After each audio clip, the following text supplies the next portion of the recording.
Veille de Pessah qui tombe Shabbat, deuxième partie. On va essayer de voir aujourd'hui quelques halachot qu'on n'a pas vu hier. On va rentrer un peu plus dans les détails à propos des halachot qui concernent la veille de Pessah qui tombe pendant Shabbat. Alors, premièrement, est-ce qu'on a le droit de manger de la matzah la veille de Pessah? Donc, on sait que la halacha est qu'on n'a pas le droit de manger de matzah le jour du 14 Nissan pour qu'il garde le bon goût de la matzah pendant Pessah. Par contre, en ce qui concerne la veille, c'est-à-dire le soir de la veille de Pessah, c'est-à-dire le soir du 14, donc cette année ça va tomber vendredi soir, est-ce qu'on a le droit de manger à ce moment-là de la matzah? Ça, c'est une marloquette qu'on va retrouver dans les poskim. Et d'ailleurs, le Chida et d'autres poskim pensaient qu'on a le droit de manger à ce moment-là de la matzah, et eux, ils faisaient le kiddush et le repas du vendredi soir sur de la matzah, tout simplement pour essayer d'éviter, au fait, de manger du chametz dans la maison qui est déjà propre. Par contre, d'après le Magen Avraham, l'interdiction de manger la matzah commence déjà depuis le soir. Donc, d'après lui, on ne pourra pas manger de la matzah à ce moment-là. D'ailleurs, il y en a qui ont l'habitude de ne pas manger la matzah déjà depuis Rosh Chodesh Nisan et même certains depuis Purim. Maintenant, et on a dit, en fait, il faut faire attention avec le chametz qu'on va manger pendant les deux premiers repas de Shabbat. Donc, on va garder un petit peu de chametz, juste de quoi manger le kabetza qu'on a besoin de manger pour le repas du Shabbat. Et d'ailleurs, il sait très bien, c'est une bonne idée de prendre des pitotes et de les manger dans des petits sachets de plastique jetable. Comme ça, on fera attention de ne pas laisser les miettes qui vont tomber sur la table ou même par terre. Par contre, s'il mange, oui, sur la table qui est en fait propre au Pessah, alors il va remuer la nappe sur le sol. Ensuite, il va balayer. Il y en a qui diront que techniquement, c'est pas bien de balayer avec un balai brosse.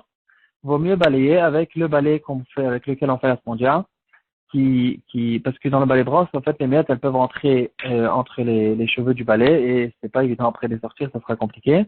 Donc, c'est juste une bonne idée. Et si c'est voilà. Donc maintenant,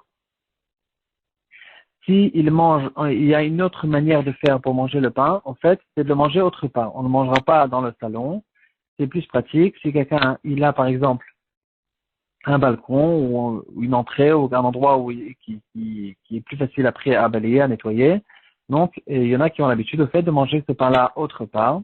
Et par contre, maintenant, qu'est-ce qu'il va faire à propos de Birkat Hamazon? Donc, il mange en fait le hamoti, il finit de manger son pain, ensuite il va se rincer la bouche. Et d'ailleurs, est-ce qu'on a le droit de se brosser les dents pendant Shabbat? C'est une question en fait qui se réveille tous les Shabbatot. Alors, si il y a un problème, en fait, il y a deux problèmes. Il y a le problème avec le dentifrice, donc le dentifrice n'a pas le droit de le prendre, mais une brosse à dents qui est fait de d'abord, il y a certaines brosses à dents qui sont spéciales pour Shabbat depuis quelques années. Mais à part ça, quelqu'un qui ne saigne pas en général, il peut effectivement se brosser les dents, même pendant Shabbat, sans le dentifrice, d'après certains poskim. Donc, et ce qu'il va faire, c'est qu'il va manger le pain à l'entrée ou dans le balcon, et ensuite, il va se rincer la bouche, se brosser les dents s'il le veut, et se remuer un petit peu les habits, et ensuite il va manger dans le salon. Alors, où il va faire Birkat Hamazon, c'est-à-dire dans le salon, en fait, il va manger dans les ustensiles de Kasher et Pessah. Alors, ça dépend. Si du salon, il voit l'endroit où il a mangé le pain, alors il peut faire Birkat Hamazon au salon normalement. Sinon, il devra revenir à l'endroit où il a mangé au début du repas le pain pour faire Birkat Hamazon à cet endroit-là. Maintenant, il y a une idée intéressante qui a été ramenée par les poskim d'aujourd'hui qui disent qu'on peut faire un patent que la dernière bouchée qu'il va manger avec la pita, il va se déplacer déjà avant cette bouchée et il va l'avaler à l'endroit où il va passer le repas. Et de cette manière-là, on considère comme si qu'il a mangé tout le pain là-bas, même s'il n'y a pas un kazaït et il n'y a aucun problème, il pourra faire le katamazon sur place. Ensuite, quand on va se lever le matin, on va faire la tefila plus tôt que d'habitude pour avoir le temps de revenir à l'heure pour pouvoir manger le repas du matin qui a une heure limite. Et donc, on ne va pas s'attarder dans les Mishé Berach, etc., comme le dira le Mishnah Bora dans Siman Tav Mem Dalet, Par contre, la tefila elle-même, on la fera bien avec ferveur, comme le dira le Ben Ishraï. Maintenant, qu'est-ce qui fait quelqu'un qui s'est levé trop tard? Alors, ça dépend. S'il lui reste suffisamment de temps pour faire la tefila en raccourci, c'est-à-dire il va faire Baruch Shamar, Ashrei Ashvevetecha, encore un petit mizmor, Nishmat, et Ishtabach, à partir de Ishtabach, il va faire jusqu'à la fin de la Mida de Shacharit. S'il a le temps de faire tout ça, alors il le fera de cette manière-là et il passera directement à la Seouda, il mangera le kazaï de pain et ensuite, d'ailleurs, après qu'on a mangé le kazaï de pain, même si le temps est passé, alors on se rince la bouche et on a le droit de continuer sans aucun problème le repas du kasher le Pessah. Ça, c'est entre parenthèses. Maintenant, s'il n'a pas suffisamment de temps pour ça, alors, normalement, il ne va pas repousser la tefila, il fera la tefila normalement, sans rien sauter, et il aura perdu la seouda, il n'y a rien à faire. Il fera ensuite une seouda sur des, sur des fruits, ou s'il a des gâteaux cachés le Pessah, alors ça va aussi.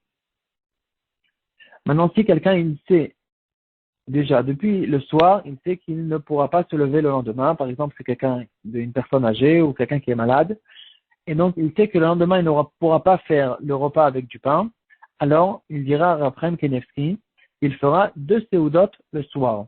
Donc il va faire la première seuda avec du pain, il va faire Birkat Amazon, ensuite il va s'arrêter pour un certain moment, et s'il peut sortir de la maison c'est encore mieux, et il fera une deuxième seuda de pain le soir, et de cette manière-là, il aura au moins les 2 premières seudot.